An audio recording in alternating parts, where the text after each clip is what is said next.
السلام علیکم ورحمۃ اللہ وبرکاتہ۔ الحمدللہ الذی انجز وعدا ونصر عبدا وہدم الاحزاب وحد کل اما بعد، اعوذ باللہ من الشیطان الرجیم، بسم اللہ الرحمن الرحیم۔ عاملۃ ناصبہ تصلی نارا حامیہ۔ ہر قسم کی حمد و ثنا اللہ رب العزت کی ذات کے لیے، درود و سلام جناب محمد الرسول اللہ صلی اللہ علیہ وآلہ وسلم کی ذات اقدس پہ۔ سامعین محترم، بعض لوگ ایسے ہیں جو نیکیاں کرتے ہیں لیکن کل قیامت کے دن ان کی نیکی ان کو کچھ فائدہ نہ دیں گی۔ کیوں؟ انہوں نے کچھ ایسے گناہ کیے ہوں گے جن گناہوں کی بنا پہ ان کو سزا دی جائے گی۔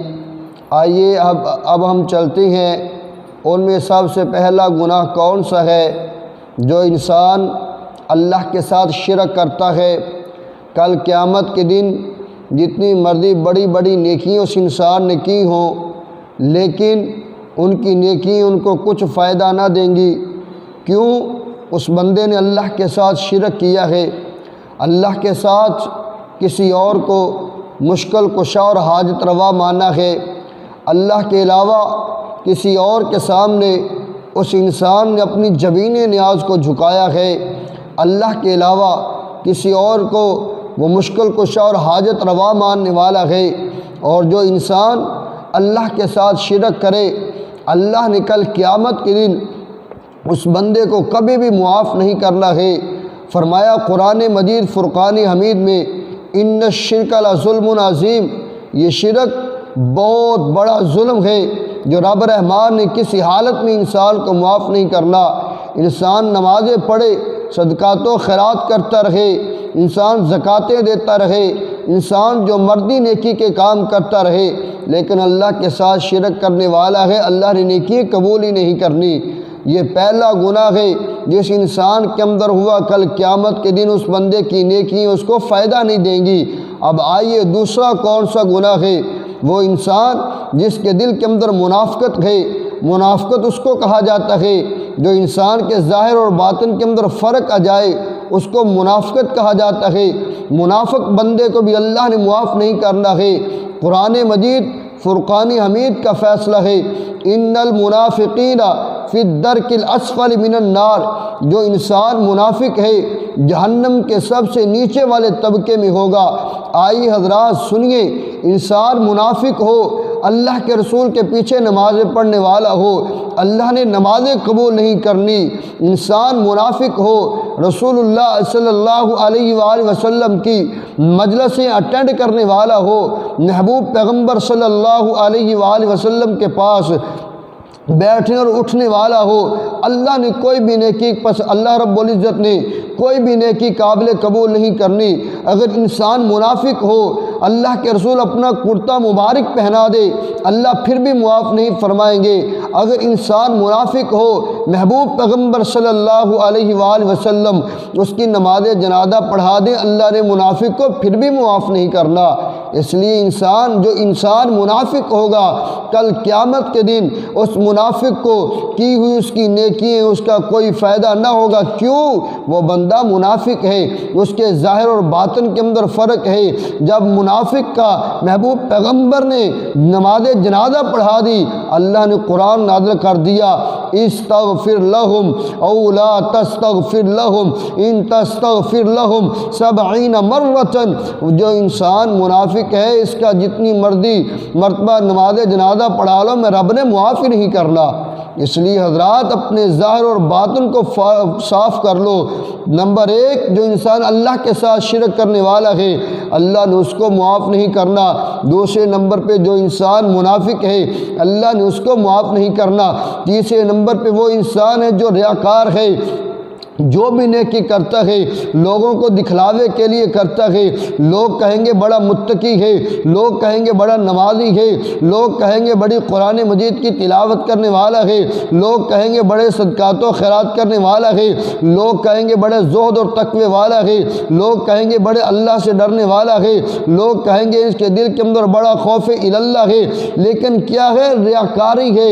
جس انسان کے دل کے اندر حضرات ریاکاری آ جائے گی، اللہ نے اس بندے کو بھی معاف نہیں کرنا، پڑھی ہوئی نمازیں فائدہ نہ دیں گی۔ جو انسان ریاکار ہے، کیا ہوا صدقہ فائدہ نہ دے گا۔ جو انسان ریاکار ہے، جو انسان ریاکار ہے، زکوٰۃ دیتا ہے، فائدہ نہیں دے گی۔ کیوں؟ لوگوں کو راضی کرنے کے لیے کر رہا ہے، رب کو راضی کرنے کے لیے نہیں کر رہا۔ فائدہ اس وقت ہوگا جب رب کو راضی کرے گا۔ آئیے حدیث سنیے رسول اللہ صلی اللہ علیہ وآلہ وسلم کی۔ 3 قسم کے بندے ہیں، 3 ہی کام ہیں، بڑے افضل کام ہیں۔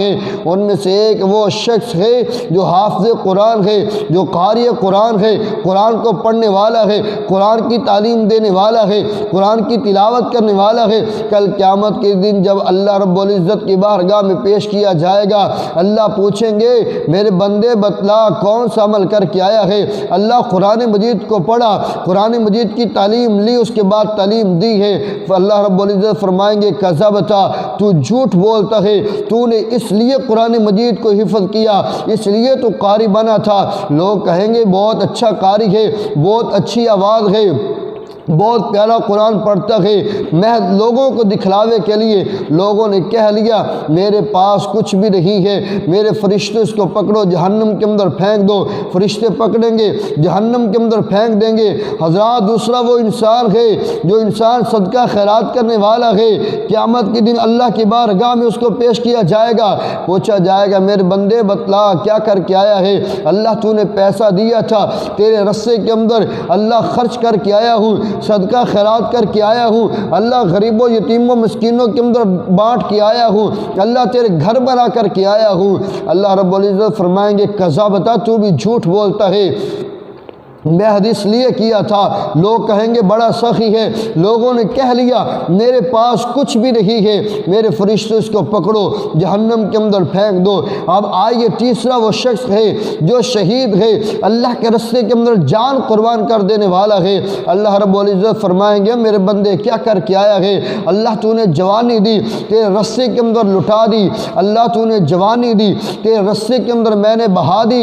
اللہ رب العزت فرمائیں گے اور میرے بندے تو نے اس لیے یہ کام کیا ہے، لوگ کہیں گے بڑا بہادر ہے، لوگ کہیں گے بڑا شجاع ہے، اور لوگوں نے کہہ لیا میرے پاس کچھ بھی نہیں ہے، میرے فرشتوں اس کو پکڑو جہنم کے اندر پھینک دو۔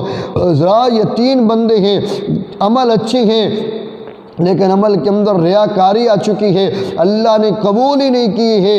حافظ قرآن کو بھی اور صدقہ کرنے والوں کو بھی اور شجاعت لینے والے، بہادری لینے والے اور شہادت کا رتبہ پانے والے کو بھی اللہ نے معاف نہیں کرنا۔ کیوں؟ ریاکاری آ چکی ہے، اور ریاکاری والا عمل اللہ کے ہاں قابل قبول نہیں ہے۔ عمل اللہ کے ہاں قابل قبول وہی ہوگا جو خالص اللہ کی رضا کے لیے ہوگا، جو خالص اللہ کی خوشنودی کے لیے ہوگا، جو خالص رضا اللہ کے لیے ہوگا، جو خالص اللہ رب العزت کی محبت کے لیے ہوگا۔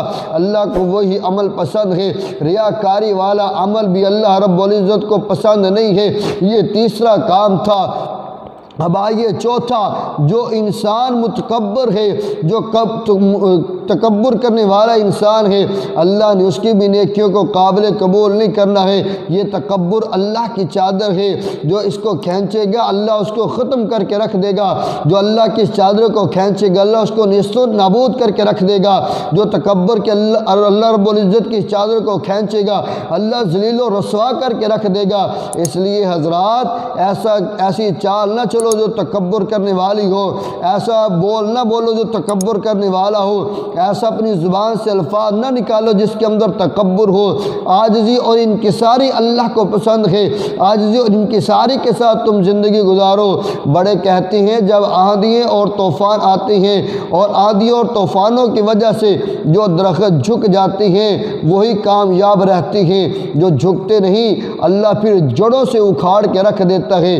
اس لیے تکبر تکبر نہیں کرنا چاہیے۔ انسان کو عاجزی کے ساتھ، جیسے آندھی طوفان آئی درخت جھک گئے، ایسے انسان کو بھی اللہ کے سامنے جھک جانا چاہیے، نمازیں پڑھنی چاہیے، کبھی جبین نیاز اللہ کے سامنے جھکا دینی چاہیے۔ اللہ میں تیرا عاجز انکسار بندہ، اللہ میں تیرا گنہگار بندہ، اللہ مجھے معاف کر دے، اللہ مجھے معاف کر دے، میری خطاؤں کو، میری گناہوں کو، میرے لیل و نہار کے گناہوں کو اللہ تو معاف کر دے۔ اللہ تو معاف کرنے والا ہے، تیرے علاوہ کوئی معاف کرنے والا نہیں ہے۔ ایسی ایسی دعائیں کرنی چاہیے جس کے اندر عاجزی ہو، جس کے اندر انکساری ہو۔ جس انسان کے اندر عاجزی اور انکساری آ جائے گی، اللہ کامیابی اور کامرانی اس بندے کے قدموں کے اندر لا کے رکھ دے گا۔ صرف دنیا کی کامیابی اور کامرانی نہیں، اللہ کل قیامت کے دن بھی اس بندے کو کامیاب اور کامران کر کے رکھ دے گا۔ کیوں؟ اس بندے کے اندر عاجزی آ چکی ہے، تکبر نکل چکا ہے، اس بندے کے اندر انکساری آ چکی ہے، غرور اور ختم ہو چکا ہے۔ اس لیے لوگوں، اپنے اندر عاجزی اور انکساری پیدا کرو۔ اب آئیے آگے والا کون سا گناہ ہے جو انسان کسی کے اوپر ظلم اور زیادتی کرتا ہے، اللہ نے کل قیامت کے دن اس بندے کو بھی معاف نہیں کرنا ہے۔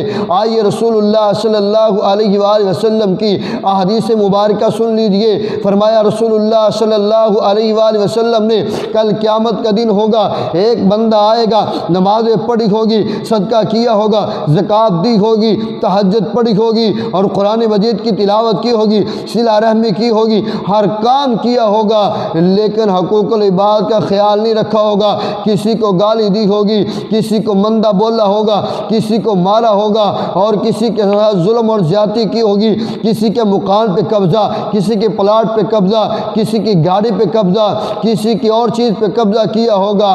اور لوگوں، جب اس بندے کو اللہ کی بارگاہ میں پیش کیا جائے گا، کوئی دائیں جانب سے آ رہا ہوگا، کوئی بائیں جانب سے آ رہا ہوگا، کوئی آگے اور پیچھے سے آ رہا ہوگا، اللہ اس بندے نے مجھے گالی دی تھی، اللہ اس بندے نے مجھے مندہ بولا تھا، اللہ میرے پلاٹ پہ قبضہ کیا تھا، میری دکان پہ قبضہ کیا تھا، میرے مکان پہ قبضہ کیا تھا۔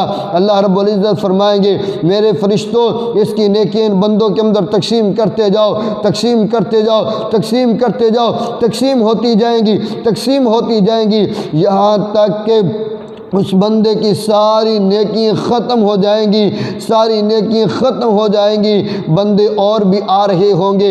اللہ رب العزت فرمائیں گے، میرے فرشتوں ایسا کرو، جو بندے آ رہے ہیں ان کے گناہ اس کے دفاتر کے اندر، اس کے کھاتے کے اندر، اس کے پڑھنے کے اندر، اس کے رجسٹر کے اندر، اس کے نصیب کے اندر ڈال دو۔ یہ انسان ہے کی ہوئی نیکیاں کسی کام نہ آئی، کیوں؟ زبان کا غلط استعمال کیا، ہاتھ کا غلط استعمال کیا، قدموں کا غلط استعمال کیا اور آنکھوں کا غلط استعمال کیا، کانوں کا غلط استعمال کیا، اور ان سبھی چیزوں نے اس کی بڑی بڑی نیکیاں تباہ و برباد کر کے رکھ دی ہیں۔ اس لیے خیال کرنا چاہیے، سوچنا چاہیے، بولنے سے پہلے سوچو، دیکھنے سے پہلے سوچو، چلنے سے پہلے سوچو، ہاتھ اٹھانے سے پہلے سوچو، کہیں یہ میرے اٹھنے والے قدم میری نیکیاں تو ضائع نہیں کر رہے، کہیں میرا اٹھنے والا ہاتھ میری نیکیاں تو تباہ نہیں کر رہا، کہیں میری اٹھنے والی آنکھ، میری نظر پڑ رہی ہے جس چیز کے اوپر، کہیں میری نیکیاں تباہ برباد تو نہیں ہو رہی، کہیں جس راستے پہ میں چل رہا ہوں، کہیں اس راستہ جو انتخاب میں نے کیا ہے اس راستے پہ میں چل تو رہا ہوں، کہیں وہ راستہ مجھے جہنم کی طرف تو نہیں لے کے جا رہا۔ ایسی چیزوں کا سوچا کرو، کہیں یہ نہ ہو کہ انسان کی نیکی تباہ برباد ہوتی رہی، انسان کو پتہ تک نہ چلے، اور کل قیامت کے دن ہم نیکیوں سے خالی ہوں، نیکیوں سے کورے ہوں، نیکیوں سے ادھورے ہوں، لیکن ہماری یہ کی ہوئی نیکی ہمیں کوئی فائدہ ہی نہ دے۔ اللہ رب العزت سے دعا ہے، اللہ میں سمجھ عطا فرمائے، کتاب و سنت کا پابند بنائے، وما توفیقی الا باللہ۔